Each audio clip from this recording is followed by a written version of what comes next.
Oh, we're up and running. Good. Turn on your microphones, everybody. Call to order, Pledge of Allegiance. Welcome to the meeting. Pledge allegiance to the flag of the United States of America and to the republic for which it stands, one nation, under God, indivisible, with liberty and justice for all. Jay, I'll ask her B to print one up and bring that over to you. Oh, that'd be great. Amendments, approval of the agenda, gentlemen. I'd like to take on the consent agenda regarding let's see, where is it? Oh, here, number L, amending Curry County Public Records Request Policy. I'm told that we've got some people that want to talk about that in the managers meeting, and so I'm happy to do that as long as we understand why I brought it up. We'll need to discuss it later, but I brought it up because since I'm the custodian of public records, I've seen substantial abuses from some of the, in charges. Go ahead. Can we move it to discussion and have a discussion about it? I think I got the impression that some of the managers want to put their thoughts forward, so I think we'll just do it in a managers meeting, and then we can bring if you'd like. Well, actually, we could make that a public meeting, and then you guys could attend. Let's do that. Okay, we'll do that. That's fine. Okay, so we're pulling 5L. And then I want to pull mine on 6C. It's the that DOJ grant. Okay. Captain McDonald and I looked at that hard in every way we could, and it's not going to fit the needs of the agency right now. So we'll pull it, and we will continue to explore our other options. Okay. 6C 6C. is pulled. And everybody okay with that? Well, we have a county mental health organization you should be providing crisis intervention on scene. Is it similar, or are we? No? So the parameters of the grant don't fit the current model of the department, and we have staffing issues that won't accommodate, or we wouldn't be able to implement this grant. It would be problematic for the department to do that. And again, Captain McDonald did his due diligence and looked at this every possible way he could, but it's just not going to fit right now. So we're good, pull 5C, or 6C? 6C. I had a question on 5K, adopting IT ticket procedures. Captain Phil and John Ward both talked to me about that yesterday, and they got some horror stories about folks trying to work through their their computer problems, like Googling and. Well, I think there's a... Did you get that same conversation, or? Well, I think if you look at the current package, Yep. The language in it, there is an exception for the Sheriff's Department. It says everybody but the Sheriff's Department. Okay. And you're right, and I think it's good to talk about the uniqueness of the IT needs of law enforcement. You have confidential records, obviously. You have specific direction that the state mandates in terms of how information is accessed, who accesses it. And you also have a situation at the Sheriff's Department where, in our office, we have a computer. And Yep. You don't come in my office, I don't come in your office. We don't share computers. Yep. But over there, they share a majority of the computers. And they have mobile computers. And when they have IT issues, they have different needs. Okay. So instead of maybe it's saying excludes the Sheriff's Department, maybe it should say excludes CJIS required departments, so that would be the DA, the juvenile, because they all have the same documents, just different ages, different people. Yeah. Yeah, I think Sheriff's there's, Department. and I think there's some additional differences with the sheriff's departments. I agree with you on the other law enforcement components or justice components of the county, but there's other issues. An example would be the fingerprint computer. The fingerprint computer at the sheriff's department, somebody gets on there to use it for other purposes because they're short of computers, and there's something pops up that says update now, and you hit update, and then it disconnects that computer to the fingerprint computer of the state. And, that's the kind of stuff that, so now how do we fix that? So juvenile has the same fingerprint computer in their office, right? So that could be potentially, that's why I'm saying if we're looking at something that may encompass Put many everybody of the in there. needs, we may want to look at that as a whole. What do you think about If it's a just, policy, right? Yeah, it is. Yeah. what do you think about just moving it to discussion action items? We can still make a decision on it today, but we can talk about it further. Okay, yeah, I'm good with that. Since we moved 6C, we'll just replace 5K with 6C. How's that? Sure.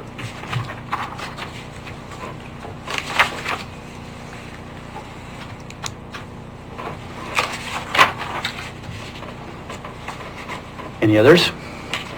None for me. I'll entertain a motion. I'll make a motion to approve the consent agenda. A second? Okay, got a motion and a second. As All- amended, right? As amended. As amended. Yes, very good. We got a motion and a second. All in favor, say yes. Yes. Yes. Motion carries 3-0. I have no public comments. Just another question. Okay. I'm sorry. That was consent agenda case to discussion. Thank you. 6C, yep. I'm very sure. Got to keep up, Matt. JJ, no public comment cards? Okay, so Julie, we'll move right into personal action form presentation to the board. Julie Swift, payroll and personnel coordinator. Good morning. Julie Swift, Payroll and HR.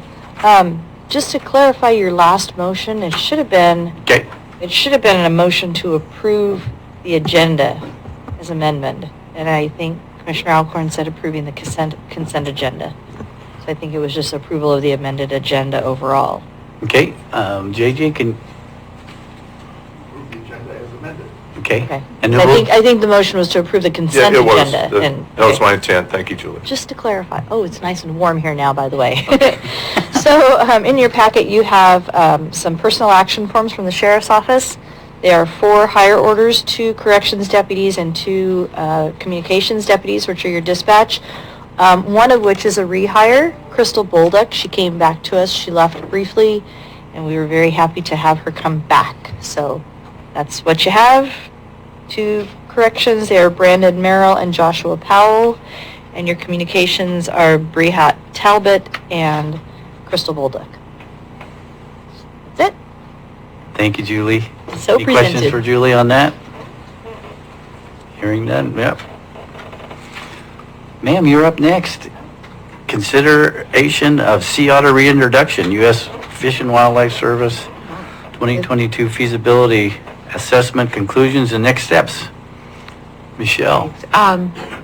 So this was converted to PDF. I had some animations in it, so I'm not sure how it's going to work. But we'll see when it's kind of going on its own. So anyhow, good morning. Thank you for giving me some time on your agenda. My name is Michelle Suarez.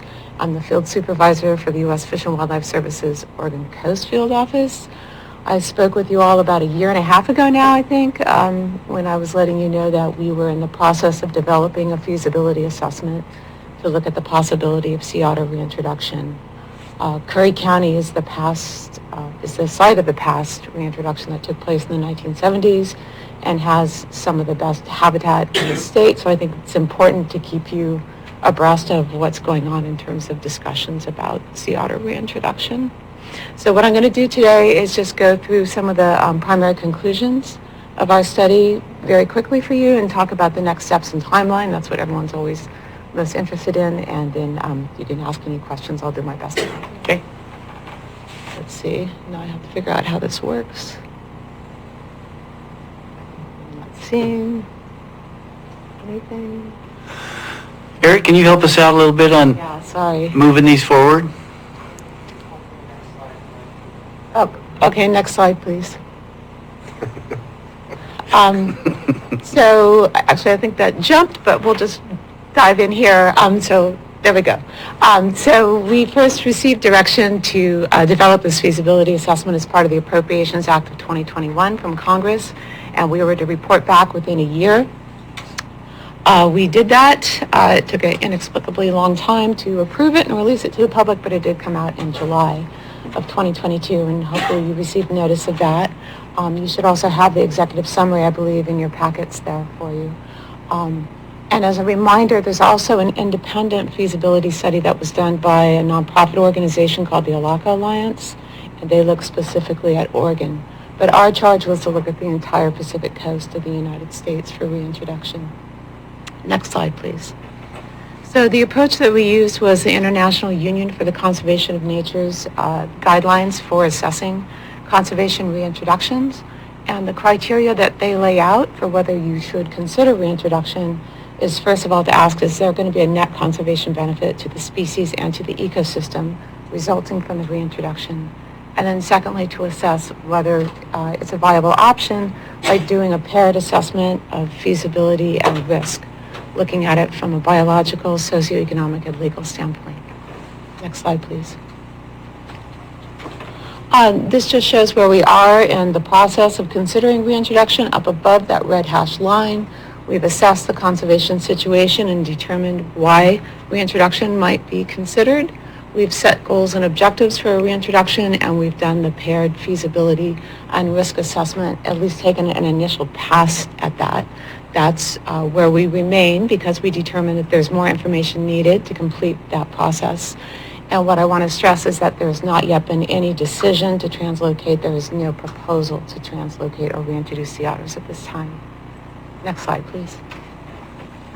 So the geographic scope of our study, we were given the entire Pacific coast of the United States. We decided to prioritize the largest remaining gap in the historical range of the sea otter, which is the coast of Oregon and Northern California. Determined that had the greatest conservation value because that could reconnect northern and southern sea otters. Those subspecies historically transitioned along the Oregon coast, and reconnecting those species would be very important for reconnecting gene flow and increasing the genetic diversity in those subspecies, which was greatly diminished as a result of their isolation during the maritime fur trade. We also determined it was consistent with feasibility because trying to accomplish reintroduction all the way down into Baja, Mexico would be kind of overwhelming, so we thought this made sense. Next slide, please.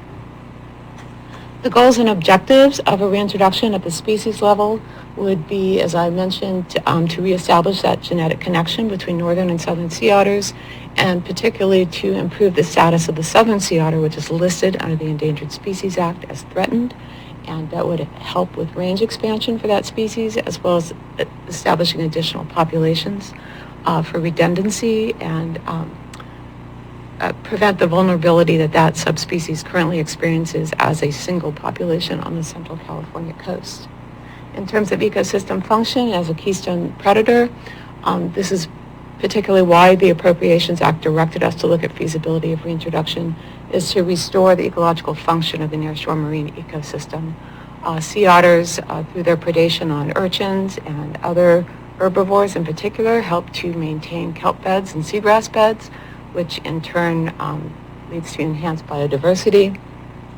Those are also very important sources of carbon sequestration in the ocean and highly efficient at storing carbon for long periods of time, and it all leads to resilience of these systems to the effects of climate change. Next slide, please. So biological feasibility, we determined that it is biologically feasible to reintroduce sea otters. We know there's suitable habitat and prey available. The asterisk there indicates that further baseline assessments would be needed once specific reintroduction sites have been identified. That has not been done yet. There are all these positive ecological effects that we just talked about. And then finally, we know that can be done because we've done it before. There have been past reintroductions of sea otters in many places, and about a third of the sea otters in existence today are the result of those past translocations. We can certainly improve our methods, and we have suggestions in our study for how to do that. We know it can be done. Next slide, please. So in terms of legal feasibility, there's a whole host of laws that would be associated with it. I'll just talk about two of the primary ones. The Marine Mammal Protection Act is a very protective act. There is a take moratorium in place for marine mammals under that act. And it's important to understand that you could not, for example, cull sea otters. So that is what we heard from some stakeholders is if they become too abundant, can we remove them, can we cull them? And under the MMPA, you cannot. It's also important to understand that the subsistence exemption that exists under the MMPA for harvest of sea otters applies only to Alaska coastal natives. That would not apply here in the lower 48. And finally, if southern sea otters or California sea otters were used as a source population, there is currently no way to authorize incidental take in the course of commercial fisheries for that subspecies. So some fishermen may have apprehension about that. I will say in practice in California, it's not been a problem to date, but again, something to be aware of going forward. For the Endangered Species Act, we do have greater flexibility than under the MMPA. We could reintroduce as an experimental population under Section 10J of the ESA, and that could effectively remove any of the ESA protections that come along with an endangered species. It also removes the requirement for critical habitat. So all the legal authorities are in place to permit reintroductions, although there could be some concerns and possibly some changes to be made to make it more acceptable for stakeholders. Next slide, please. In terms of socioeconomic feasibility, this was where we identified the greatest source of uncertainty because we know that sea otters do have negative impacts on shellfish where they co-occur. They do have a very high metabolic rate, they eat a lot every day, and they primarily eat benthic invertebrates. They are generalist predators, so they are known to eat up to 150 different species, but they will eat crabs, clams, urchins, sea cucumbers, sea snails, tube worms, just about anything they can get their hands on. So we have seen that where they co-occur with fisheries, particularly if those are shallow fisheries, because sea otters are very shallow divers, you can have negative impacts. So we need to have more targeted socioeconomic studies on what those impacts would be once reintroduction sites are identified. In terms of the benefits, these are more diverse, I'll say, ranging from the ecosystem services that I already talked about to positive impacts on finfish fisheries because finfish use those kelp and seagrass beds as nursery habitats. They would have positive effects on those fishing industries. There can be quite significant monetary benefits from the ecotourism industry that develops around sea otters. We've seen that in Central California and in British Columbia. And then there are cultural values and wildlife viewing values as well. So a number of benefits. I'll say that many of these will be very localized for a long period of time because we anticipate that initial populations would be quite small for many decades. So some of these effects could be seen right away. Some of them might be more delayed. So ecotourism, for example, would be probably quite immediate, but things such as ecosystem services and potentially some of the other shellfish impacts on a wider scale would take longer to be realized. Next slide, please. So in conclusion, going back to our original question, we determined that yes, reintroduction would be feasible. There would be significant benefits to the species in the ecosystem, but we need to do more work to assess the socioeconomic impacts, and particularly we want to work with stakeholders to understand better what their concerns might be in that regard so that we can incorporate those into future studies. So at this point, because we did determine there would be a significant benefit to the species in the ecosystem, we are continuing to consider the possibility of reintroduction, but again, there's no proposal to reintroduce yet.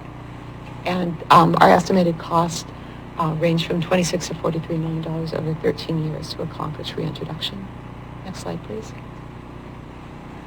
So the next steps are stakeholder engagement in decision-making, as I mentioned, to identify potential reintroduction sites and do those socioeconomic assessments. And we recommended one or more small experimental pilot projects to look at possibly using surrogate reared southern sea otter pups as a source population and to consider releases into estuary environments rather than the open coast, which was done in the past and was not as successful. The objective would be to establish small stepping stone populations that would allow those populations to grow and expand naturally over time. The goal that we've set is 200 sea otters within 25 years, so relatively small populations. Next slide, please. So where we are in terms of the next steps, right now, what the red arrow is indicating is that we're in the process of scheduling open houses all along the coast of Oregon and Northern California to talk with people and get input for our future studies, which we anticipate doing over the next 2 years, having these workshops to work with people to identify their concerns, develop mitigation strategies, come up with potential reintroduction sites, and develop monitoring and adaptive management plans. So our decision point is pretty far out, several years from now, when the Fish and Wildlife Service would decide whether to propose reintroduction or not. If we decide yes, that takes us into the NEPA process, where there's again the opportunity for public comment and consideration, and then again another decision point where you either choose the no action alternative or you could choose one of the reintroduction alternatives, and implementation could begin at that point if all of these other processes were in place. Next slide, please. So the open houses, which we are hoping to initiate probably in late June, is what we're shooting for right now. The goal of these would be just to make sure that people all along the coast are aware that this conversation is going on and to invite them to take part in it, to provide education with regard to what it is that we could be considering and what the impacts might be, both positive and negative, from reintroduction, give folks an opportunity to provide feedback very early in the process, and inform future decision making. Next slide, please. I think that's it. Part of that slide got left off, but I'll be happy to take any questions that you might have at this time. All right. I don't have any. Thank you. Great presentation. Michelle, I have some questions. go ahead. So, when you're talking about reintroducing them, you said, did I hear you say that Curry County has some of the best habitat? Yes. Whereabouts is that? Gold Beach and Port Orford. Okay. Your mic. Okay. Gold Beach and Port Orford. And how deep do they dive? They can dive to 100 meters, so about 300 feet, but that is the maximum depth. They are most often between 0 and 25 meters, so down to about 75 feet is their preferred habitat. So we have a lot of river otters that spend a lot of time in the ocean. Yeah. And are they engaging in the same activities, or? No, their prey base is different, and their mode of foraging is different. So yeah, it's interesting. People will often see river otters. I get a lot of reports actually of Right. people seeing river otters and thinking that they're sea otters. They will use the marine environment, but they generally don't dive and for benthic invertebrates the way sea otters do. Okay. River otters will more often eat fish, and they like crayfish and things like that, but they won't be diving down for. So you said in the 70s, that was that reintroduction effort, did that include this area as well? Yes, it did. Mhm. And what happened to those guys? So with the old reintroductions, they would generally capture wild otters and move them and release them. And that happened here in 1970 and 71.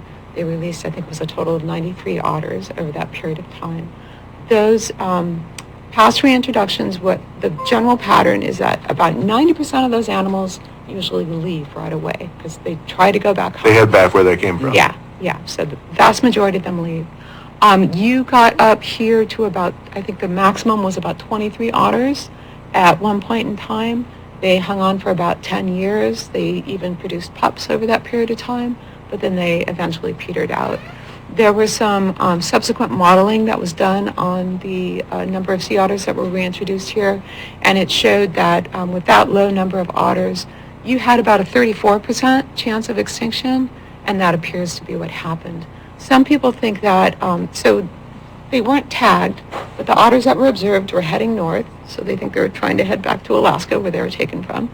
And some people speculate that they may have joined up with the otters that were reintroduced in Washington State, And that's what actually allowed that population to persist, whereas the Oregon one blinked out. And are those in the Sound?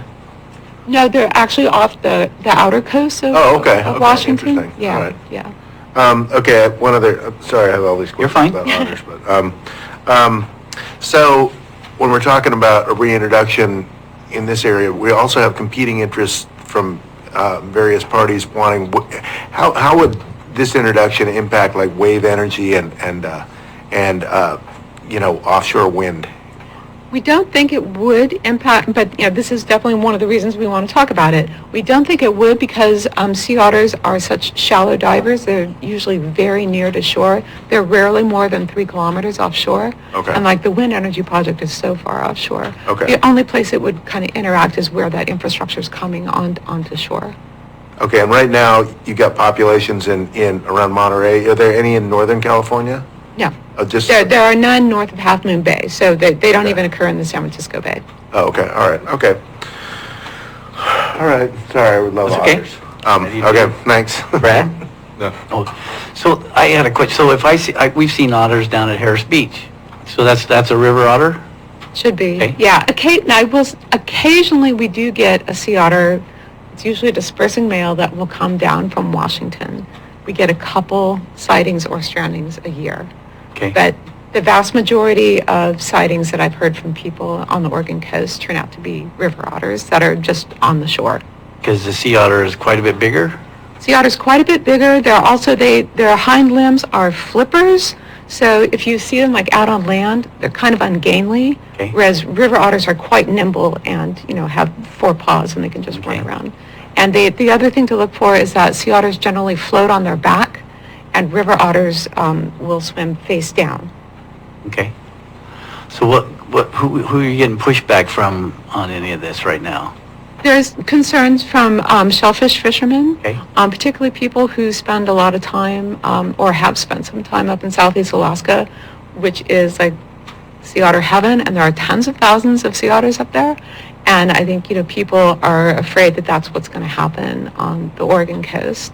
So one of the things that we're trying to talk about with people is looking at the difference between the coastline in Southeast Alaska and the bathymetry there, where everything is quite shallow and sea otters can access all of the benthic invertebrates that are available to them, versus the Oregon coastline, which we think is much more similar to what we see in California, where you've got a relatively narrow and steep continental shelf. So we believe sea otters would remain in that relatively narrow area. You only have 2 directions they can go, either north or south. So in California, we've had a growth rate of about 5% a year in that population, whereas up in Southeast Alaska, they can grow up to like 22% a year. So it's quite different.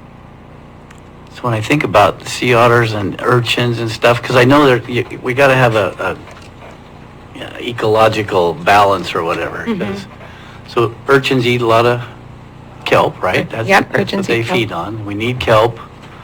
And then the sea otters eat the urchins. So how did they disappear? The fur trade, they were hunted for their fur in the 1700s and 1800s. Russians. Russians? And actually, the last sea otter documented was down in this area in 1910, I believe it was. Yeah, but they were largely eliminated throughout most of their range. So like 99% of the population was lost at that point in time, is the estimate. And there was one tiny population that remained in California, and then there weren't any more until you were way up in the far Aleutian Islands of Alaska. So there was a huge gap Okay. in the range. And then reintroductions took place in Southeast Alaska, British Columbia, and Washington and Oregon in the 70s. So just one more quick question. Yeah. When you, and one of your slides said decision points, who's the decision maker? The U.S. Fish and Wildlife Service Okay. would permit, the action. After you get done doing all this stuff, because we here at Curry County, we look at a cost of 26 to 43 million. We're running a deficit every year. You're not getting the bill for that. No, I know that, but we're thinking, we could think of a lot more uses, I think, than the sea otter reintroduction for the coast of Curry County, but I probably won't have any say in that, so.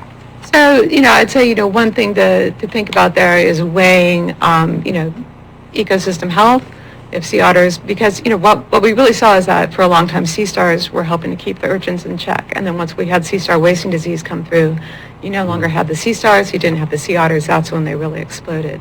So, that would bring back your, over time, the kelp beds. It would have, benefits for the dive industry, for ecotourism. You could actually get some real significant socioeconomic benefits from sea otter presence. A lot of people love to come see sea otters and go out on wildlife viewing tours to see them.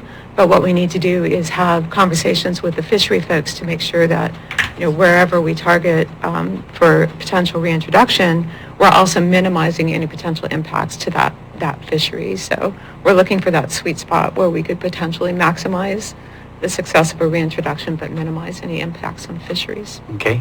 We had a question from the audience. Dave? Sure. I read an article last night and this morning about a new strain of Toxoplasma gondii that's affecting sea otters down in California. And is that possible to have an impact on our fisheries, shell fisheries, and others here? And would there be a screening process that you'd be able to go through? And another question, I saw on your benefits thing, it was that they eat red sea urchins. I believe our issue off the coast here is with purple sea urchins. Do they eat those also? Thank you. Yeah, so they will eat both types of sea urchins.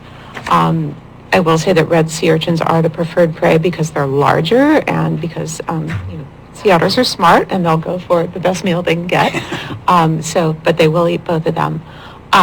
They will not eat, so this is important to understand, when you have these urchins, if you've heard about zombie urchins that get all kind of shriveled up because they've eaten all the food available to them and all their body mass has atrophied.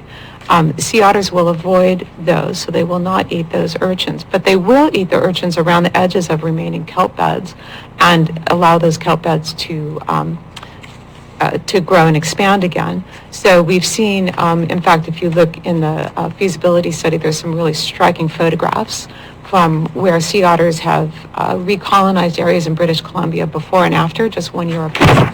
And the difference between the urchin barren that was there in 1 year and the kelp bed that's been restored in the next is pretty amazing to see.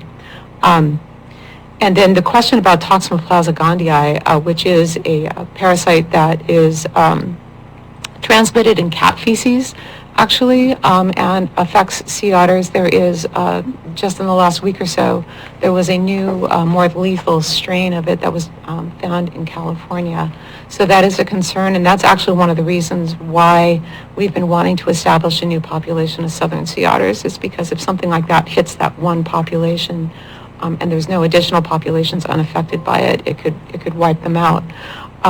But there would be a very rigorous screening process, veterinary screening process, to make sure that any animals that were being moved did not bring any kind of disease or parasite with them. All right. Any other questions, gentlemen, for Michelle? None for me. Thank you, ma'am. Thank you very much. So I'll entertain a motion to approve the consent agenda as amended. I'll move to approve the consent agenda as amended. Okay. You got a second? Yes. All right, sir. All in favor, say yes. Yes. Yes. Motion carries 3-0.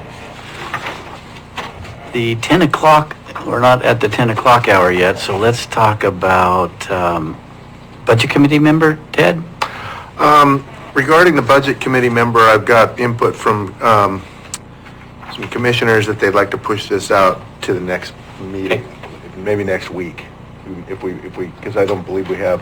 Well, yeah, in just discussing this, I think it would be prudent to reopen it for North County applicants. Because that's what we're looking at. We don't have Right. anybody We don't right have now. anybody for North County right now. And we can close it next Tuesday, have a quick meeting before our workshop on Wednesday to select any of the applicants that applied, go through them and the selection process, so that we can have a full budget committee. So Matthew, can you get that will that be in the paper? Will there be a paper come out before? Next Wednesday? We can, well, I mean, we can put it. Put it on the website. Put it on the website, Yeah. and we can. Put it on social media? Yeah. Yep, and just post it as an opening for North County individuals. And, I mean, gives them a week. You know, hopefully word spreads, and we get a few interested parties to Okay. consider. Okay, we'll do that. Does it make sense? Yeah. Yes. Yeah. So we're good on that? We're going to push it off a week? Yep. So we moved 5K to 6C. And that's just the IT, adopting IT ticket process. So, I think what would help with me in the clarification, and I should have completely come to you off before the meeting to get this clarification, so I apologize, but how did this need come to surface? How did the need for clarification of the IT? No, how did the need for the IT ticketing procedures come to surface? Was it just, it was too chaotic? Yeah, I think, as far as I know, I mean, it's been in place for a while, so I Oh. mean, yeah, so this is the way they've been doing it. It was not clear to me when I got here, but then when I talked to IT, so, you know, you open a ticket, we wanted to add a little bit of structure to that because various people were opening tickets and it seemed, and it still seems that there's some that are remaining open. It's not clear to the recipients of the service in all cases where they are with those tickets. Sometimes tickets seem to be repetitive, and a lot of that has seemed to, you know, in discussion with IT and with everybody, that's a communication issue, which we're just working on. And so we kind of need to have people be, you know, more involved on both sides. Okay. Yeah, and I see how in the actual ordinance policy, whereas it was discussed in management meeting, and so it's obviously been Yeah. had some dialogue. And the structure seems fine. You know, I reading through that part. And, Yeah, I think we just need to work on the actual application of it so that everybody is aware of how they need to participate. And you know, IT, you know, when we first brought it up, I think it was the perception of IT that they were getting painted with you know, the wrong brush, and they were leaving things open, which that was not their intention to do. And that, you know, I think it's important that we communicate, you know, to everybody how IT perceives what they're doing, because they're not out trying to be obstructionists. Yeah. Is what basically, to make it more effective, put what I read, the structure, you know, put the department, the individual's name of the issue, Mhm. and then whether it's urgent or non-urgent matter. Is that kind of? Yeah, and you also try to resolve it first within the department, and we'll see it, you know, it's because IT also, you know, they're called on to respond to a lot of things that aren't, in their view or in anybody's view, really important. Like sometimes, you know, when you drag these guys out of something that they're doing and bring them over, and it turns out that somebody, On and off, fixed it. yeah, or that, say, a commissioner came in and leaned on a printer, and HTML or whatever it is was disconnected. Yeah. That sounds like a Anyway. real life scenario.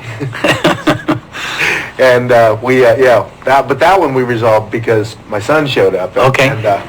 And determined that all of us were too old to Yeah. figure out basic stuff. So I think that's my question, Ted, is when it says it is reasonable to attempt troubleshooting prior to submitting an IT ticket. And for me, I think that just means, because, you know, when it comes to computers and me, just turn it off, count to 30 or whatever. Yeah, we're turn not it back on. asking you to go to IT Yeah. Tech and. So I was talking to Diploma. Phil and John yesterday, and they said, you know, we do you want people Googling how to fix this computer? And I said, well. No, but in a how? lot of cases, in a lot of cases, there is somebody in a department that's more conversant. Like in my department, we would ask Rabia. Yeah. Because she has native intelligence. And you can usually Gotcha. get the stuff solved. All right. And I did notice that, Excuse me, Um, Joe. Can I say something? Yep. Please? Yes, you may. So Sheriff Ward from Kearsarge, I want to read something to you that one of my sergeants from the corrections sent to me about this issue. And just so you know, we don't have anybody that's in our office that's trained IT personnel to fix things. We all just figure out, is there something that we can maybe reboot it? We'll try that, but if not, it's nothing we want to delve into and cause any issues. So I get this email from Sergeant Crone. He says, while looking over the BOC packet for this Wednesday, I came across the attached proposed new procedure for the IT tickets to the consent agenda. The new process of Google and try to fix it before asking IT, I think, will cause unattended harm and create more problems than solutions. I have included an email that I have sent out to jail staff in February because people were attempting to fix computer issues or updating workstations, which led to more problems.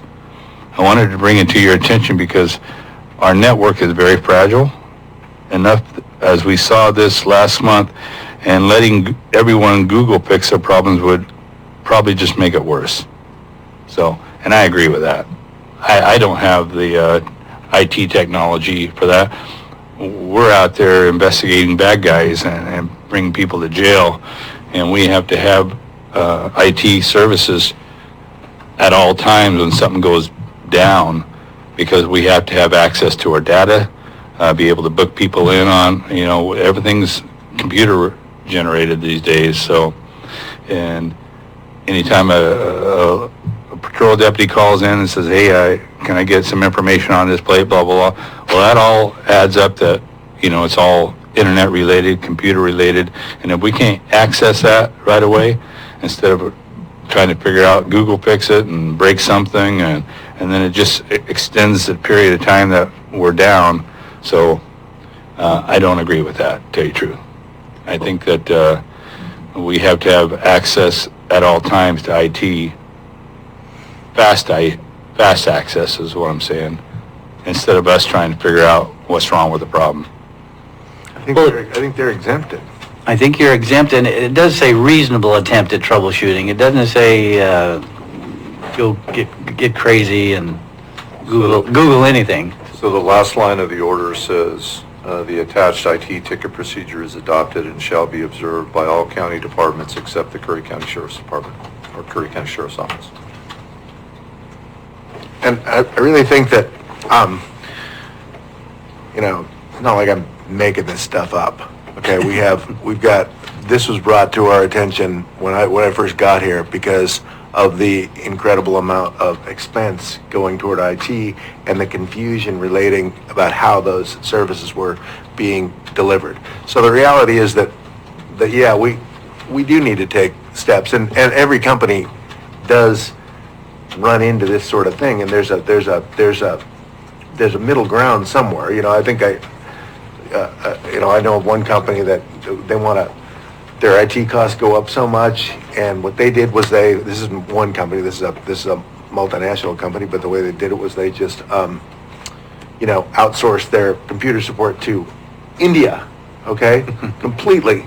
Well, turned out a lot of people could fix their own computers when they weren't. I mean, that's the reality of how that works. So I think what we're trying to do here is some kind of a middle ground, because we are, we're paying a lot for IT. And last I checked, I thought money was an issue in this county. It is. Okay, then that, I think we all need to be working on that. Every department, to the extent we can. Jay, you had a question? no, but Sheriff, I'd say that every person, I just ran into it right just before this meeting, I couldn't get an agenda, right? I couldn't get a packet. I couldn't get my computer to work.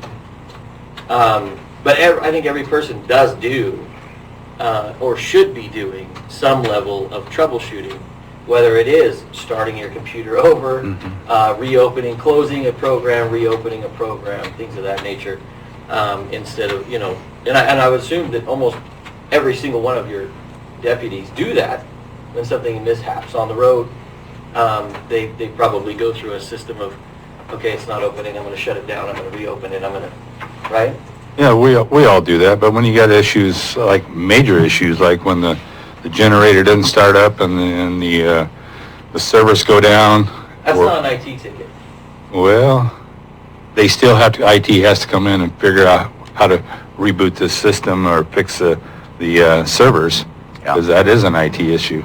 Right, but that's not an IT ticket. That's not a, hey, my stuff's not open. That's an emergency that was recognized, and, you know, and I think that's a different circumstance than. And I've complained to, our IT people about their tickets. When I get a ticket and it says, you've opened up a ticket for this and this and that, and I have no clue because I've never did it, but it's assigned to me, and then it goes to you guys showing that, hey, you guys are opening up these tickets, whatever. But there's a lot of things like on our Justice Connect that Port Orford and Gold Beach are connected to our servers.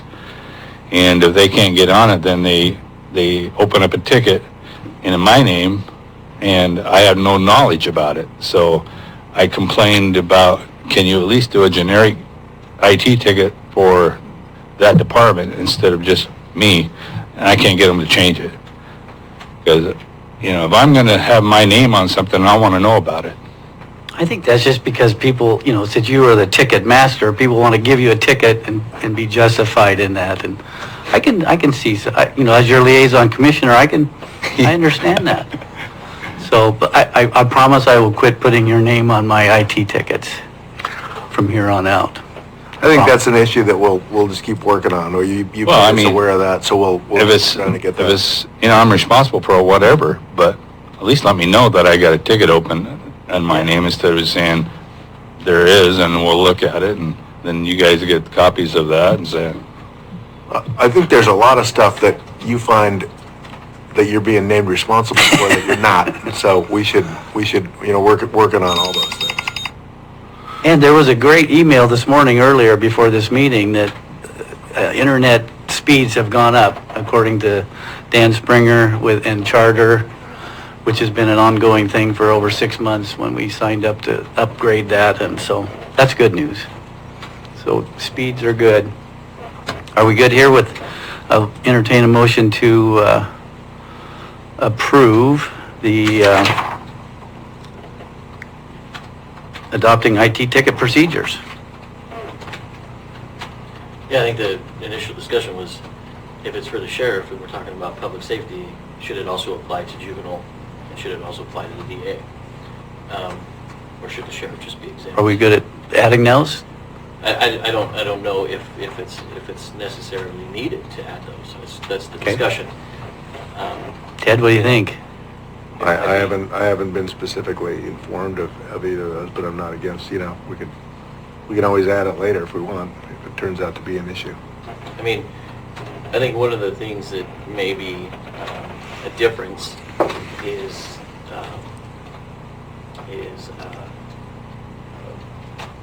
the size of those departments.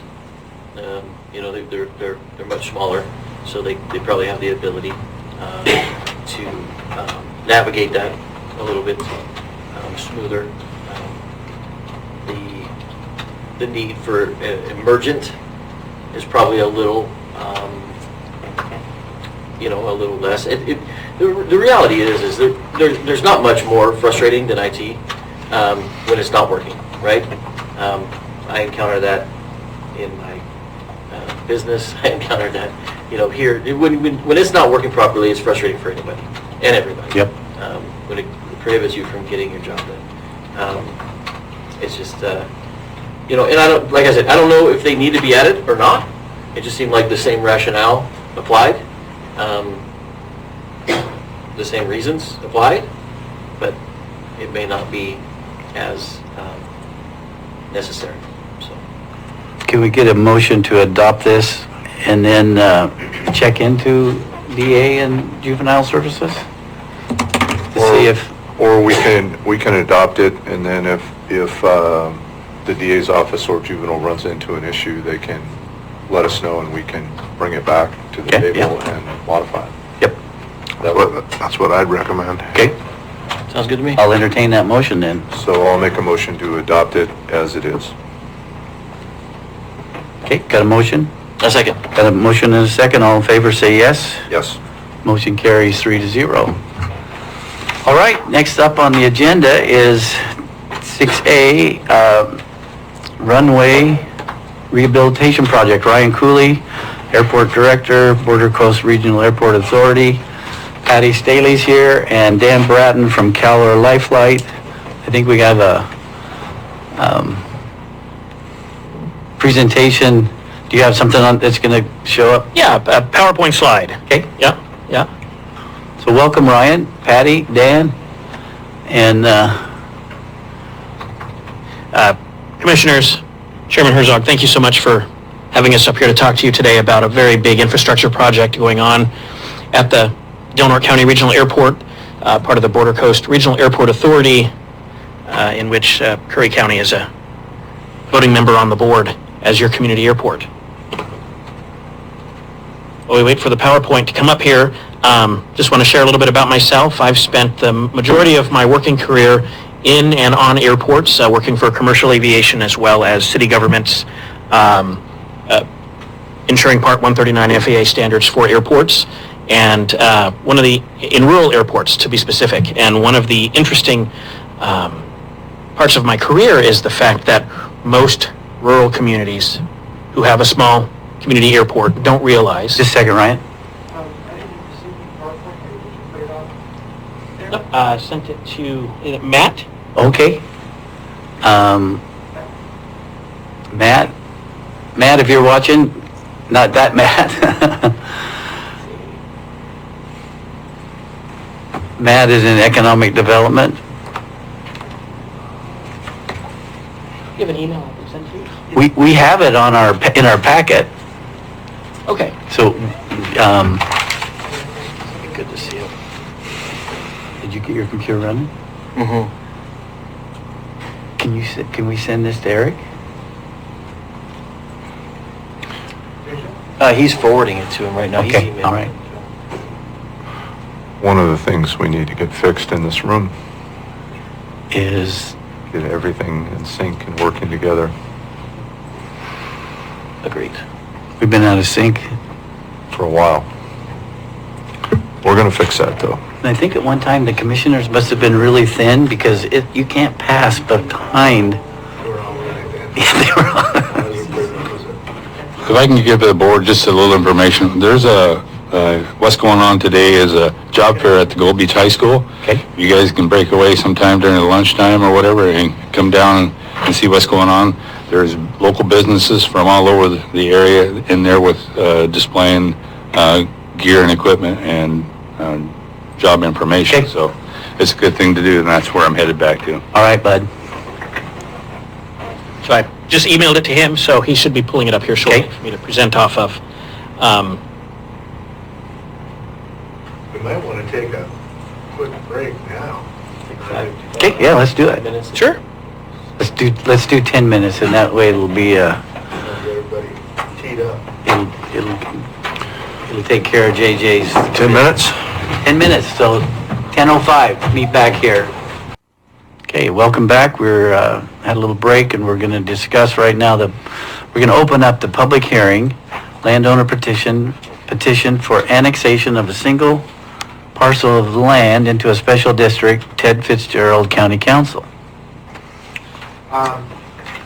In accordance to the approval for annexation to special district endorsed by Harbor Sanitary District, let's see.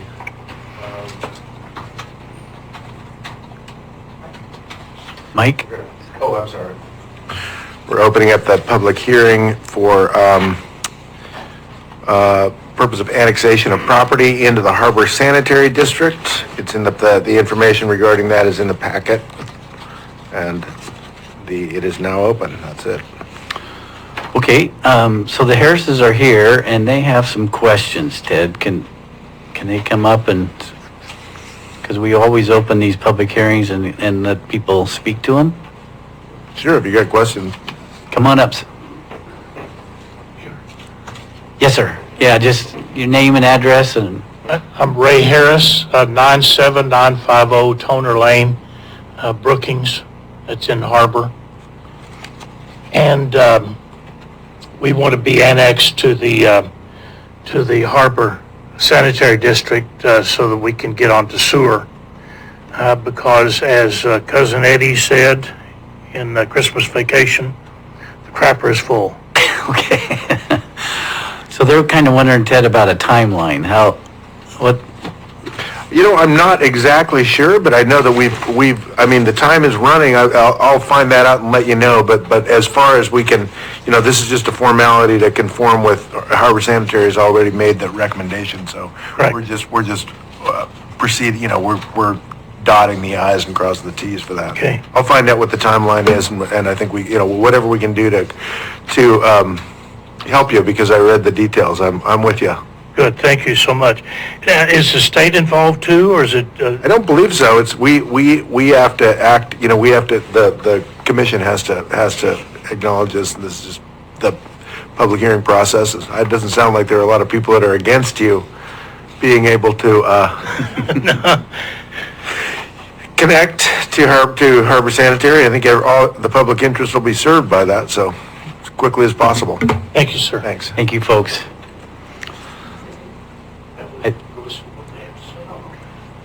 Ted, Jay? No. Is there anybody else who would need to? Yeah, anybody else would like to speak for or against the public hearing? Then we will close the public hearing, and Ted will be in contact with you folks try to get this fixed as ASAP. You bet. And thank you for your being. Thanks for coming. Sure. And then Say hello to Jack Weibel. Yeah. Oh, thank you. And thank you, Ryan, for being patient with us. But you are on the clock now. All right, again, Chairman Herzog, Commissioners, thank you so much. So I'm Ryan Cooley, the Airport Director for the Border Coast Regional Airport Authority for the Del Norte County Regional Airport at Jack McNamara Field. We are your regional airport. The Del Norte County Regional Airport is situated just 20 miles south of the California-Oregon border via Highway 101 of the Northern California Pacific Ocean coast. We are located approximately 3 miles northwest of the town of Crescent City, and we cover 544 acres on Point St. George, which is south of the Talbot Dunes State Park, east of the Pacific Ocean, and west of Highway 101. We are a joint powers authority. The Border Coast Regional Airport Authority is a California joint powers authority composed of the County of Del Norte, the City of Crescent City, the Elk Valley Rancheria, the Tallahassee Nation, Curry County, and the City of Brookings. Contour Airlines is the commercial air service flying out of the Del Norte County Regional Airport. Commercial air service is critical to our region for tourism and business. Contour Airlines provides daily round-trip service to Oakland International Airport from Crescent City, and they operate 30-seat regional jets out of our market. So as opposed to the old-fashioned way of doing things in a puddle jumper with a loud prop plane that just shakes your very being when you're flying on them, these are quick, fast, and quiet with lots of leg room. I have 2022 regional reservation data here to share with you. Reservation data was collected from Contour Airlines, gathered in weekly increments per month. These are reservations, these aren't passenger counts per reservation, but ultimately Curry County, out of 1,635 reservations for the year, Curry County contributed 702 of those reservations. Again, I don't know how many butts in seats those were. You could have 1, 2, 3, 4, 5 people in each reservation. Is that a technical term, butts and seats? Butts in seats is a very technical term. That's what makes the airlines money. There you go. Del Norte County contributed 933 of those reservations. So as you can see, Curry County plays a big role in funneling community traffic out of our regional airport. Enplanements in 2019, we had 9,084 passengers fly out of our airport with a load factor of 70.26%. In 2020, that dreaded year dropped down to just over 4,000, only 37% full. 2021, picking back up, 6,958 passengers flew out of our airport. And in 2022, another uptick, 7,635. So recovery is happening after the pandemic. People are traveling. It is very nice to see. County Or Life Flight is our locally based emergency air ambulance provider based at the Del Norte County Regional Airport in Crescent City. They transport an estimated 1,000 patients per year from Crescent City, if not more. Approximately 50% are Del Norte County residents, 35% are Curry County residents, and an interesting point of fact, 15% of travelers and tourists from other areas that aren't even from our two counties. Communities depend on County Or Life Flight for time-sensitive medical emergencies due to their remote locations. Many Curry County patients are ground transported to Crescent City and then flown to higher-level care due to weather and other restrictions at the smaller nearby airports in Brookings and Gold Beach because of our IFR capabilities with our ILS runway 1230. County Or Life Flight operates twin-engine pressurized all-weather Beechcraft King Air jet prop airplanes, and each County Or plane is effectively a portable ICU and is outfitted with state-of-the-art advanced life support equipment to facilitate the highest quality of air ambulance medical care available. What's really critical about this is because we are in such a remote rural area amongst our counties and our communities that a lot of times these air ambulance can be the difference between life and death, getting critical passengers to the destinations they need to get the care they deserve in a quick manner. I've attached in your packets the letter from Mr. Dan Bratton of County Or, who is also here with us, who will speak after me today, in support of this runway project that's coming up. According to the U.S. Census Bureau, our region has been experiencing regional population growth, and the airport continues to be responsive to the increase in growth by expanding capacity and maintaining facilities with multiple projects, which include recent construction of our brand new passenger terminal building, which is a beautiful building, planned runway and taxiway pavement rehabilitation projects, and further airport infrastructure improvements. We have 2 runways and 2 taxiways. Runway 1836 is our runway running northeast to southwest, and runway 1230 is our ILS runway running northwest to southeast. We've got 2 taxiways, taxiway Alpha and Bravo, which leads us to our most recent pavement study, indicates that the pavement of runway 1836 is between fair and poor. We've got alligator cracking along the center 50 feet of the runway just south of our taxiway Alpha, which is deteriorating rather quickly. Rehabilitation of this pavement is critical to ensure a safe, operable service for aircraft to take off and land on, especially in poor meteorological conditions requiring the use of that runway. Pavement rehabilitation is critical. Left untouched, our aging pavement will fail, causing cracks, foreign object debris, which are devastating to aircraft, and other hazards which make it unsafe for our aircraft to operate. Considering the necessary rehabilitation of the runway improvement project was listed on our airport's capital improvement plan, which is currently in the design phase with construction scheduled calendar year 2024, should start between late spring and early summer. Should take between 75 and 100 days to complete. The project will also upgrade our medium intensity runway lighting system on that runway. We'll switch from incandescent lights to new LED lighting. LED lights last considerably longer, shine brighter, and provide better visibility, and are more energy efficient compared to incandescent lights, adding to long-term cost savings on both labor and parts. The rehabilitation of the runway 1836 will provide options to all aircraft, especially commercial and air ambulance, allowing the use of the most optimal runway for takeoff and departure. These benefits include a safe, FOD, and hazard-free surface for aircraft to operate on, shorter travel distance for taxi to take off in calm winds, shorter travel distance to taxi to park upon landing in calm winds, and the ability to take off in the direction of travel, reducing time in the air, which in turn will provide shorter operation time, reduce fuel consumption, and reduce emissions. There will be minimal economic displacement because of the primary runway being kept in service during the rehabilitation of our runway. Aircraft will continue to operate, the airport will remain open, and public will still be able to travel. The cost estimated used in the airport's capital improvement plan from WH Pacific, who are our consultants and engineers for this project, calculated between about $8 million, of which 95% will be paid for utilizing FAA AIP grant and entitlement funds, and the mandatory 5% local match will cover the remaining $400,000. The FAA can approve on a case-by-case basis up to a 15% increase in unexpected project costs. This 15% increase would bring the project maximum to $9,200,000, which would bring the local match to $460,000. Calculating a potential 15% increase in project costs is a proactive effort on our part to ensure appropriate funding is in place due to the current economic times we're in. The $8 million price tag was calculated about 3-4 years ago before the economy took a turn, and now everything's higher in price. So for fiscal year 2020-2021, our total expenses at the airport was $842,325. Our revenue was $929,345, which included FAA CARES Act coronavirus relief funds of $69,000 and another $23,000 for pandemic relief funds. So a lot of funding that we got that year is not around anymore. So fiscal year 2021-2022, our total expenses again, $897,688, and our total revenues equaled out to $782,861. So there's a gap there. So we're asking for an equal contribution of all of our JPA members who are sitting members of the board, $77,000 to go towards the local match of this project.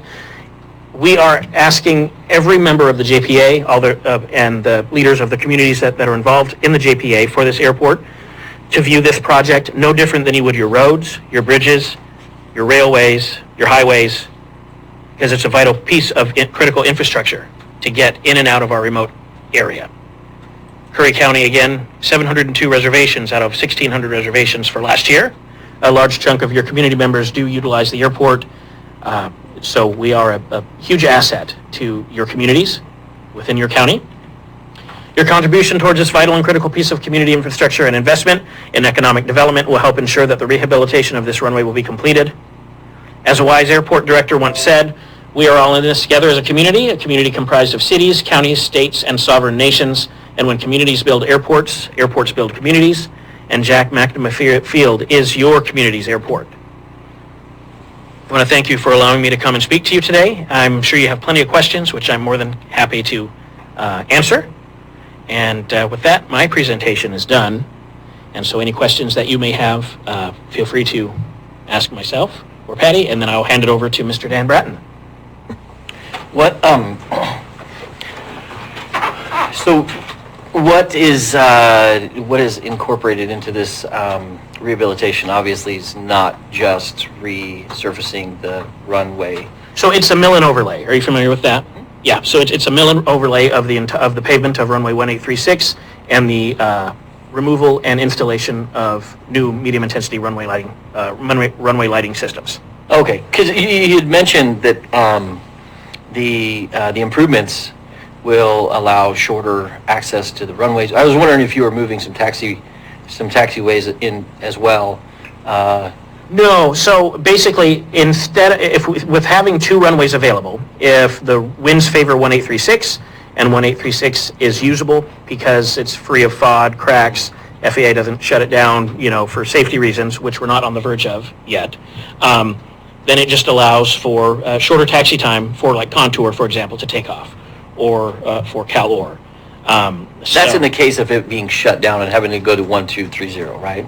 Correct. Okay, so right now, it's not going to make any difference because they're currently operating it as is. They are currently operating as is, that is correct. But if we don't rehabilitate the runway, then we won't be able to use that runway. Understood. And in case you're wondering, because this is a very popular question at other board meetings that I go to, the current contributors to the project, Del Norte County is contributing $77,000 on top of the $271,000 they already contribute annually for our operating budget, which right now gets taken up by our labor costs, labor, personnel, payroll, benefits. The City of Crescent City just approved the contribution of $77,000 to the airport project as well, with further discussion of contributing annually, like the county does, to assist with the operation of the airport.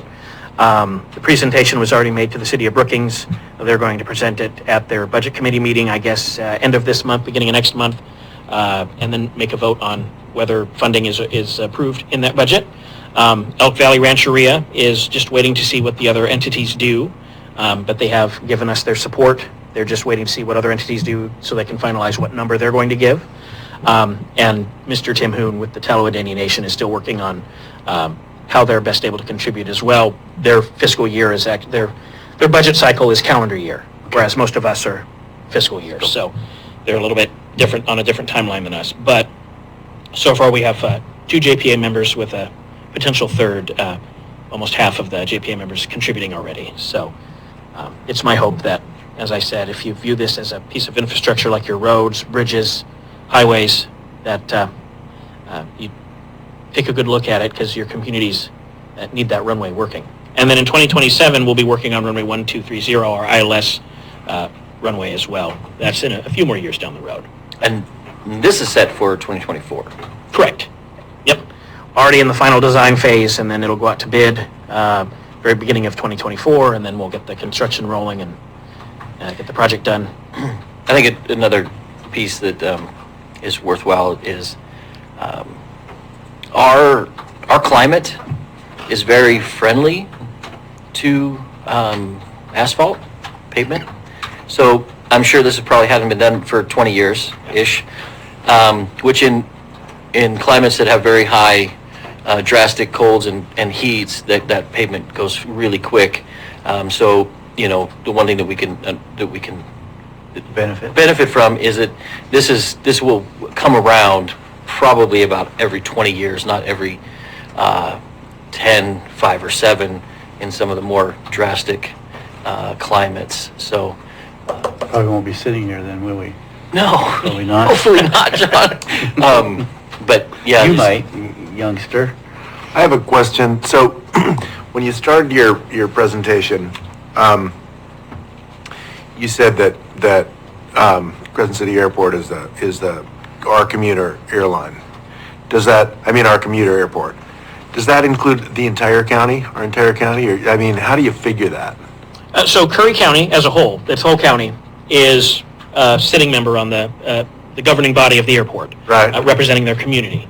702,000 reservations came from the Curry County zip codes, or not 702,000, excuse me, 702 reservations for the 2022 year came from Curry County zip codes. Right. Now, granted, that can be mixed between, city, the city of Brookings, the city of Gold Beach, other small communities that you have.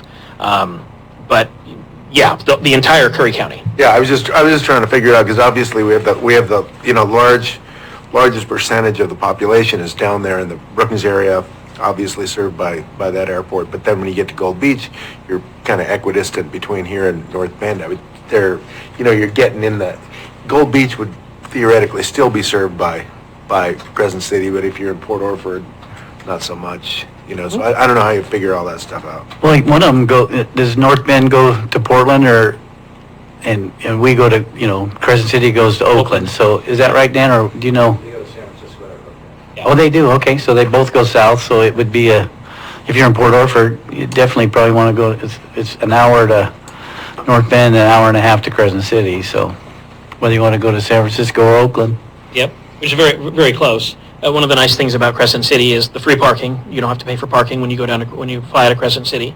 And as Mr. Ed Schreiber had shared earlier when we came and presented to you guys, that the ticket prices out of Crescent City to Oakland can quite possibly be substantially less than the flights out of North Bend to San Francisco. So the cost savings there too. Any other questions for Ryan? No, I have a question for you guys. Who is our sitting member on this board? Oh, okay. All right. Copy that. What's that? Oh, yeah. We understand that it can be hard to come up with a $77,000 ask in one lump sum. So because of the timeliness of this project being towards the middle of next year, you could split the $77,000 ask over 2 budget cycles if you needed to, if you were able to do so over the upcoming July 1st fiscal year budget and then next year's as well, because the construction probably won't even be completed as of July 1st, 2024. So then as the bills keep rolling in and whatnot, we can still pull on those funds over 2 fiscal years. Not that it's a giant amount, but Ryan, if If, for instance, by the time this project comes around, and the budget is closer to the one that you had in your master plan, minus the 15%, because I'm assuming the 77,000 covers the 15 additional percent. Correct. Would these contributors receive that 15% back? So I believe the way it's listed right now in the budget would be the 77,000 would go into a line item on our budget directly from you as a JPA member, and then that would be used to recover costs associated with the funding. And as of right now, the plan would be, if there was any money left over, it would stay in your community's line item under Curry County. And then if another capital improvement project came up, like for example, the runway 1230 project in 2027, you'd have a little bit in there that could then go towards that project as well. Okay. Thank you. Questions? Dan, would you like to come up and say your piece?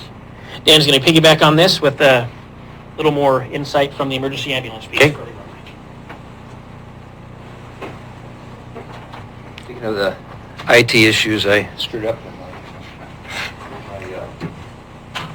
jump drive didn't work this morning. So. Okay, your jump drive. What's a jump drive? Flash. Okay. Whatever you call it.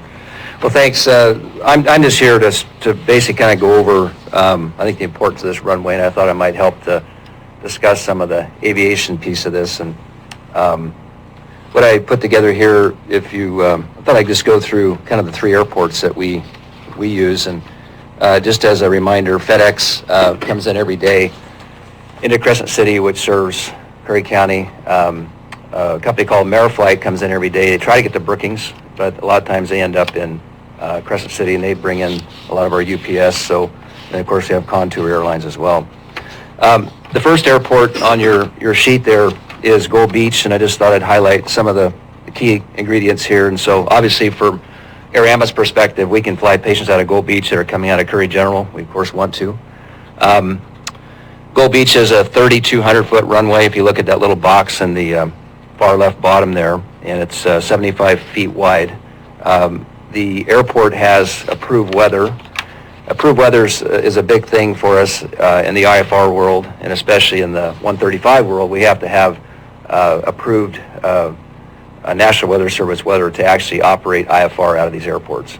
And that's done with what's called an AWOS system. It's an automated weather observation system, which uses an infrared beam as well as a laser to measure visibility, distance. It gives you wind, gives you temperature, gives us rainfall, gives us dew point. And that's all broadcast over a frequency that we can either call in on the radio or listen to, or we can actually phone in, or it actually is entered into the National Weather Service system. We can dial it up on the internet. So all three airports have that, which is a key ingredient. Gold Beach also last year got a instrument approach procedure. It's a non-precision approach. What I want to point out on this is at the bottom, I highlighted in orange there, it's a 1,719 foot descent altitude. So we're, just to kind of visualize this in your head, we're descending through the clouds. If we don't see the airport at 1,719 feet above the airport, or 1,740 feet, which is pretty high, we have to execute a missed approach and leave. We can't continue to descend. So kind of keep that number in your head as we kind of walk through this. So the IFR procedure is great. We're glad we have it. It does give us a legal departure out of Gold Beach. However, the minimums to get out of here are 2.25 miles to depart with, I think, a 600-foot ceiling. So for us to leave out of here, we still have to have some pretty good weather to get out of here, IFR, but it's definitely an enhancement to this airport. Next airport is Brookings, which I think you're all familiar with that, especially Jay. And I know Ted learned to fly out of there, right, a few years ago? Yep. And so 2,900 feet long and 60 foot wide. Brookings is a challenging airport, and so we don't go into there at night with our aircraft. It's just, you just got to do everything right there, and the aircraft that we operate will operate in and out of there, but at night, when it's wet, when it's super windy, we just feel that's not a risk we want to take day in and day out. We'll depart out of there at night. We will not land there at night. That airport has the weather, as I described before, has an AWOS, but does not have the approach procedure, but it's coming soon this summer, we think. My guess is it's going to be about the same as the Gold Beach because of the terrain. So I think we'll have a very high descent altitude, and then, but we will have that departure, and again, I suspect the departure will be about the same as Gold Beach, which again is a big plus for us, but still doesn't give us that lower visibility that we'd like to see coming out of Crescent City. So Crescent City definitely is, I would say, kind of the crown jewel, if you will, of the airports that we have. On the bottom right, on the third page in the back there is that airport, as Ryan already described, 5,000-foot runways. They're 150 feet wide, and we'll talk about crosswinds in a minute and why that's important. But this approach is the ILS that comes in off the water. I'm sure many of you have flown that approach many times on the airline. Notice when I highlight at the bottom there, it's a 250-foot descent altitude. So we can actually descend down to 250 feet above the ground. It also has an approach light landing system, which is the little rabbit lead-in lights. If you get those lights, you can just send down to 100 foot above touchdown zone elevation. So we can actually drop down to 100 feet above the ground in the clouds with those lights. I know it sounds a little odd, but you can do it. And so that really gives us the opportunity to get in and get out of the airport. The difference between precision and non-precision is the precision gives us both horizontal guidance and vertical guidance. So we're basically following a glide path down to the airport as well as the left and right distance. So that's the real advantage to having a precision approach. I don't think Gold Beach and Brookings will ever see that just because of the terrain. There's just too much terrain around to get down that low and be able to effectively miss the approach if you had to climb. And just remember, all these approaches are designed for a Cessna 150 or a F-16. So when they design these approaches, if you miss the approach at 250 feet in a Cessna 150, it's going to climb at 500 feet a minute, and it's got to show that it can clear terrain. Obviously, an F-16 isn't going to have any problem getting out of there, but they're all designed for every aircraft, so these are put together, I'd say, very conservatively. Probably the issue that I think that I want to talk a little bit about is 1816. And by the way, on this approach plate, I highlighted in orange at the top of the Crescent City. It says circling to runway 18 and 30 not authorized at night. So that means if we're coming in on the ILS approach into 12, I don't know if we can pull that slide up there that had the airport diagram. You just found it. There you go. Yeah. So runway 12 would be this runway. Help me, Ryan. Which way we going? Yeah, 12, I'm sorry. 12 is coming in here off the water. So 18, the runway we're talking about is this runway here. So we're not able to come off this approach and circle over to 30.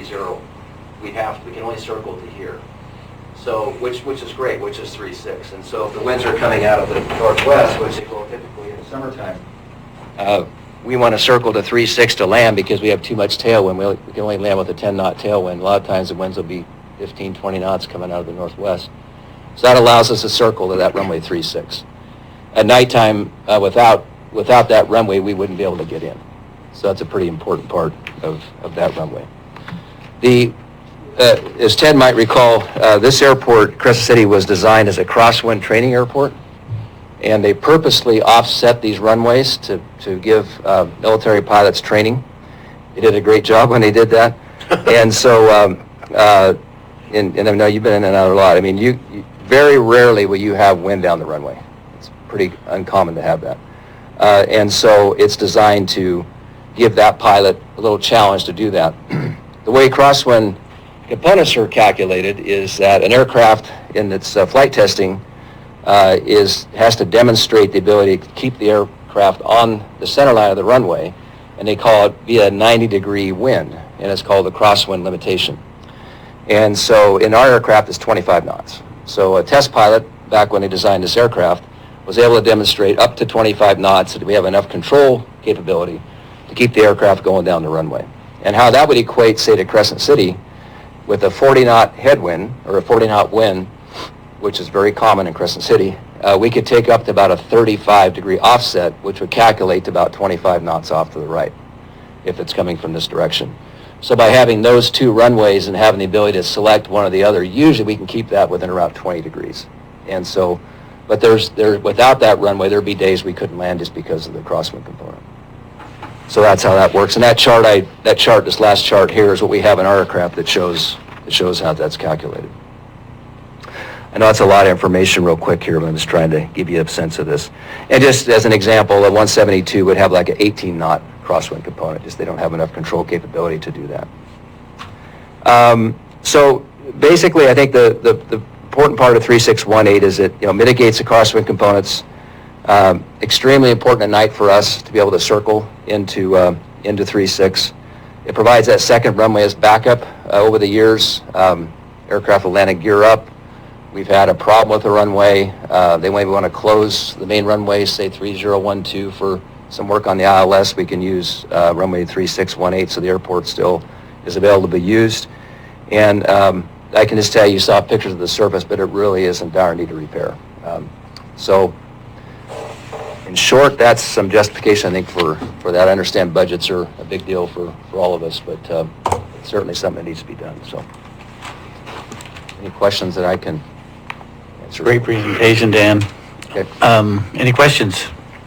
Well, I think it's pretty clear. Yeah. There's not, there's not really any comparison between the Oh, yeah. between the yeah. airports, and we can't, we if you want to be able to get in and out in Yep. any sort of Weather events. any kind of conditions, really. And the conditions we had, probably, one of the biggest things that, at least from my super sketchy background in flying with the people I flew with, that 250 foot, I mean, that makes a big difference when you're coming down through the clouds over the ocean and seeing it, and that's the only way you can do it.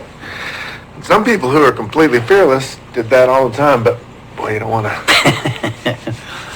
It's interesting. Dan and I have done it. Yeah. Because, you're just in the clouds and all of a sudden there's the ocean. Yep. Right there. It's got to have a real good, a lot of Yeah. self-confidence. You got to trust Seattle Center, right? So, the question is, board, is money. If we do it in two sections, it's $38K roughly a year.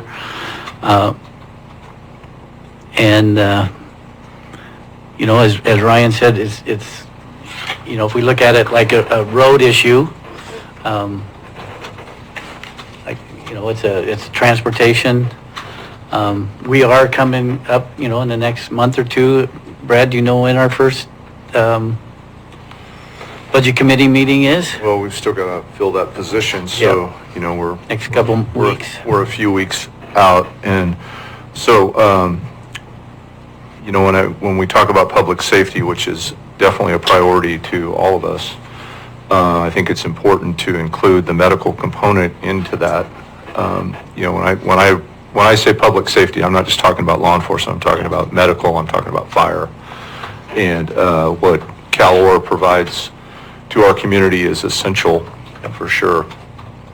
And that airport is an integral part of our public safety. The question that I have is, where does the money come from?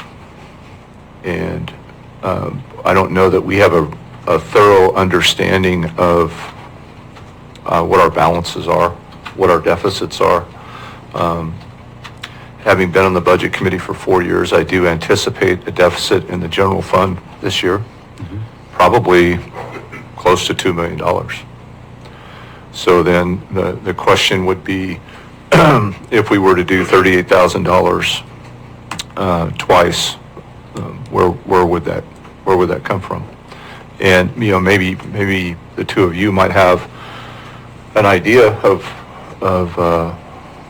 where to pull that money from, but right now I'm unsure. Well, yeah, I think until we can have the budget in front of us, I don't think we can make a determination one way or the other, but, Ryan, can I ask you a question? Sure. If in the instance, some of these communities are unable to come up with this match for the FAA 95%, 5% match, what happens?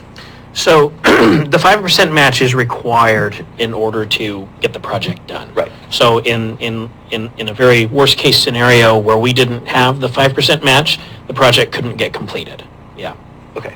unfortunately. So then potentially 1836 goes down. Correct. At some point, the FAA, if the runway didn't get rehabilitated, Right. the FAA could come in and say, hey, the cracks are too big. We have to limit what type of aircraft can operate on this runway, remove commercial service operations, potentially, emergency air service, and then worst case scenario, eventually shut it down completely. And that we don't want that. So, Sure. yeah. Okay. But that's the worst case scenario. If the 5% match could not be made for one reason or another, then the project would not move forward. Okay. It'll be interesting to see what some of the other jurisdictions do as well. I mean, Brookings, they own the airport, their airport now, but the problem with that airport is never getting any bigger, No. and it's never getting any better. So it's just, It's going to get better, well, we have a great master plan. A little bit. but it won't get any bigger. That's how I measure a better airport. Yeah, longer is better. I think, as Mr. Bratton mentioned, both UPS and FedEx use that airport, and I'm familiar with that through my work with the Sheriff's Department. But a lot of our community members have medical devices, prescription drugs, medical needs that come from FedEx and come from UPS. And that also plays an integral part in the health and welfare of our community. So in the past, we had a very large runway safety area project, and the airline, the passenger terminal project, and years ago, before I started, Brookings was able to secure a grant through the DOT through Oregon to help pay for, I think about $400,000 worth of the RSA project. So if you have any partners, in the state legislation that maybe there's grants that, as an Oregon community, you might have access to, that might be something worth researching as well. Definitely. I know, I think it was last year, we had an incident at the county where an employee was hurt and went to the ER. It was a nasty rainy, I think it was April maybe even, and Calor came and got him and took him to the ER here, and then Calor came and got him again that afternoon and took him to Crescent City because that was the only way to get out was Crescent City. So it's the airport of convenience, and it's the one that works. So Just for scope, Dan, can I ask you a quick question?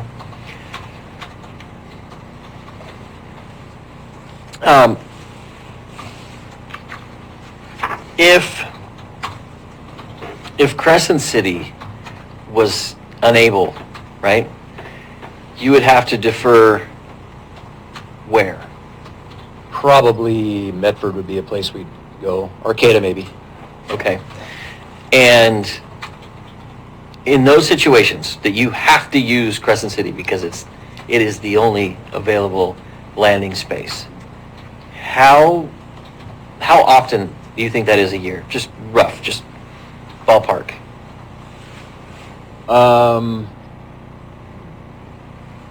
Well, for me, because we couldn't get into Brookings to say. Yeah, you couldn't get out of any other place. Yep. Yeah. So if we can't use Brookings or Gold Beach, I think is what you're asking, right? Yes. Okay.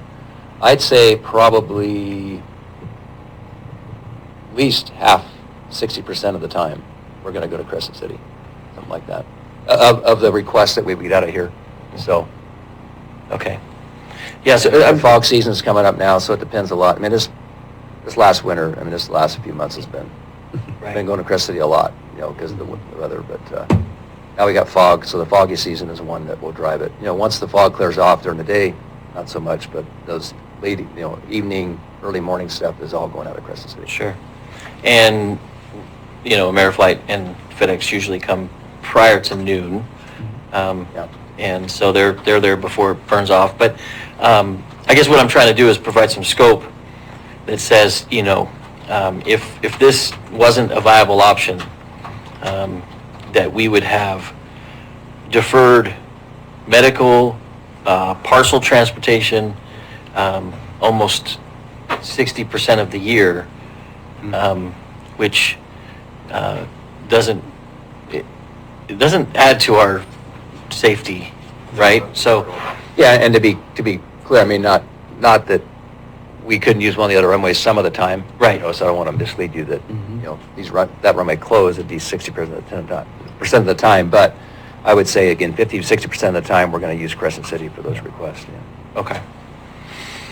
Yeah, well, in 2027, you're going to have 1230 asking the same question, right? So, I mean, yeah, I think when we talk about critical infrastructure, I think we should have a really probably hard discussion in budget about it. Just one comment made, in addition to what Ryan said, some of you may recall, you know, Congressman DeFazio was very engaged at this last time around when we did the terminal stuff, and I flew him here, I think, or I forget, we ended up flying to Brookings or something, but he really got it. He understood that this is, even though it's out of his district and it was in California, he really stepped up to the plate and really helped a lot with this stuff. And you see what he's done in North Bend with all the extra stuff there. So it even there may be worth talking to our new congressperson and see what she might be able to help with too, to help the county with this. But they really understood the importance of this airport for the county. So Thanks, Dan. Well, we're not going to make a decision today, right, gentlemen? We're going to... No, it sounds like we're all in agreement that this is a necessary issue. I think we... Yep. Seems like we're all agreeing on that. It's just a matter of how do we get it done. Great. And I do think we need the input of the Budget Committee. I think we should listen to those recommendations. And I think we should also explore what other options may be out there in terms of Grants. grant funding or state support that could be offered to pay for it.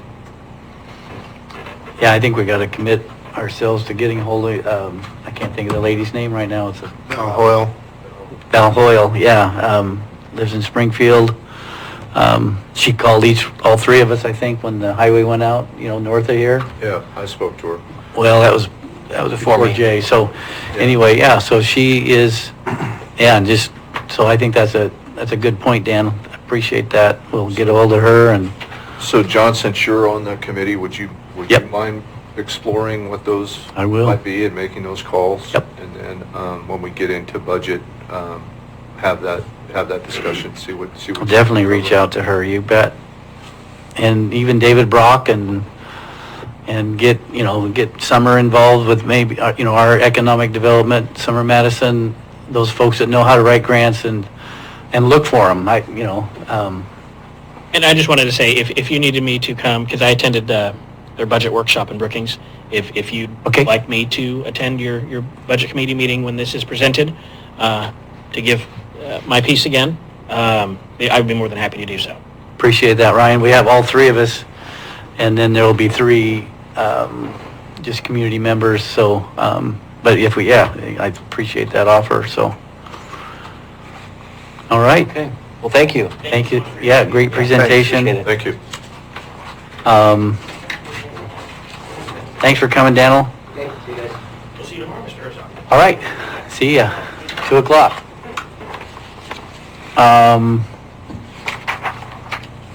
So we're not gonna make a decision on that. We did the public hearing. Commissioner updates. Commissioner Trost is up. I wasn't mentally in that space yet. Okay, So if you have something to say, I might come back in a minute. I'll go first. Commissioner Alcorn is up. I just want to mention that Commissioner Trost, myself, Rabia, and Director of Operations, Ms. Gerald, went up to Agnes last week. There was a memorial up there to honor a veteran, and while we were there, we got to walk through the library and speak to some of the folks up there.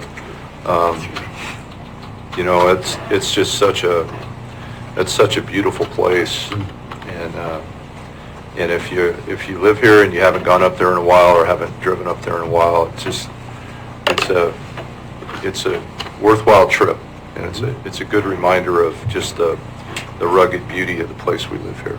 And there's such friendly people up there, we saw. Really great. Great. And that's quite a runway there, too. Yeah, you gotta wanna do that. I haven't got down to...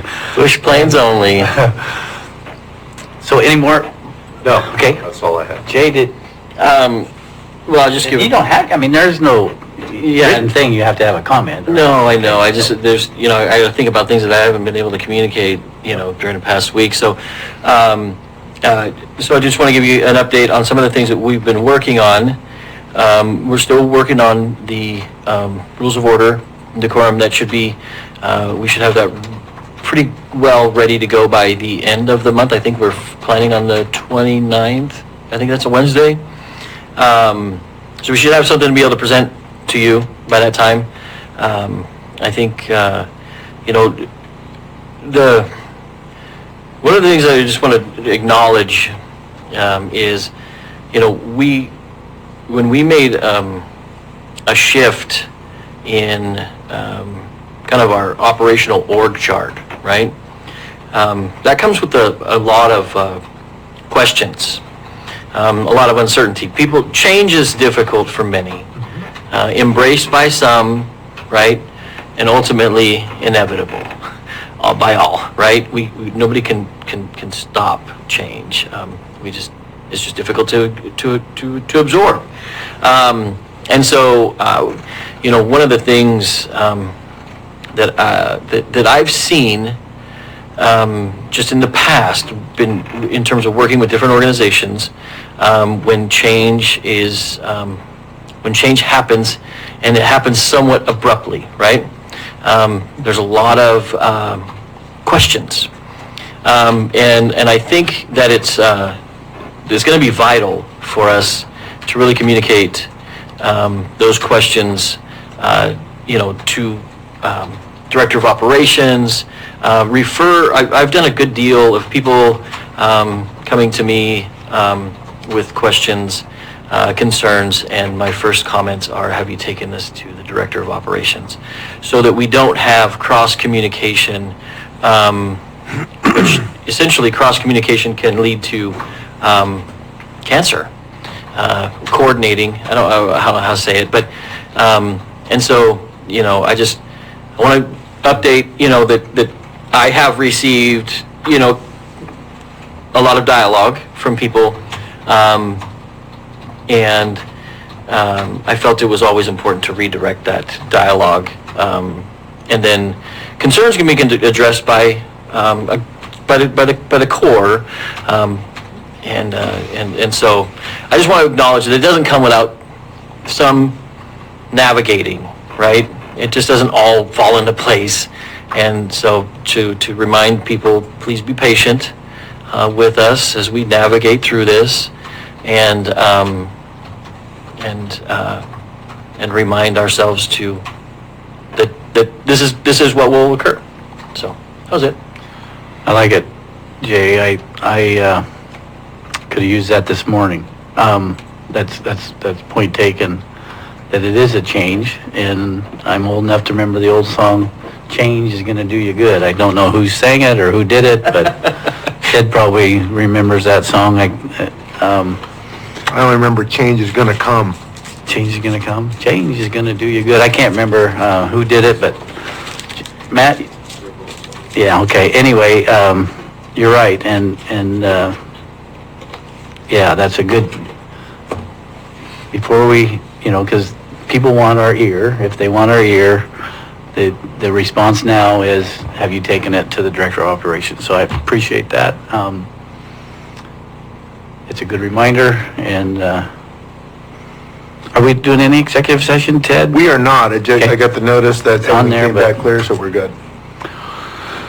So we don't have to do an executive session for higher orders, right? Right. Do we need Julie? Nope, Okay. nope, she says we're done. So, but we do have to make a motion on the higher orders. Yeah, we So, need it. With that, gentlemen, I'll entertain a motion to, do we do them individual, or can we do them I think you just A, do B, them as, do A and B together? Or- together. We can Okay. do it together. I'll entertain a motion, gentlemen. I'll move to approve the higher orders listed on our current agenda. Okay, I'll second. we got a motion and a second. Any discussion? I didn't hear any or see any.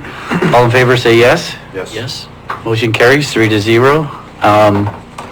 With that, I'll entertain a motion to adjourn. Everybody knock on the table. I'll move to adjourn. Okay.